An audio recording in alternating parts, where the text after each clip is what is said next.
স্ত্রী স্বামীকে কিডনি দিয়েছে, স্বামী স্ত্রীর কিডনি নিয়ে সুস্থ হয়ে এখন পরকীয়ার প্রেমিকাকে নিয়ে সে চলে গিয়েছে। পরকীয়া কতটা ভয়ানক আকার ধারণ করতে পারে আপনি অনুধাবন করতে পারেন। এই জন্য আমি মাঝে মাঝে বলি যে হারাম সম্পর্ক শুরু হয় শয়তানের ধোকায়।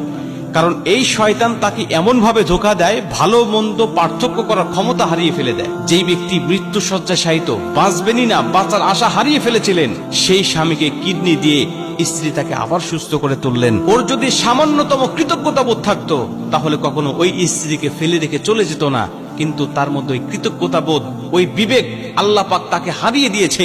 ওই শয়তান ধোকা দিয়ে তার বিবেকটাকে নষ্ট করে ফেলেছে। ওর অন্তরের মধ্যে মোহর মারা হয়েছে। এজন্য কখনো হারাম সম্পর্কে লিপ্ত হবেন না, কারণ এটা পুরোটাই শয়তানের ধোকা। শয়তান আপনাকে তার দিকে গ্রাস করে নিয়েছে। আপনি ভালো মন্দ পার্থক্য করার ক্ষমতা হারিয়ে ফেলবেন। কোনটা ভালো, কোনটা মন্দ, কোনটা জান্নাতের পথ, কোনটা জাহান্নামের পথ, এটা আপনি অনুধাবন করতে পারবেন।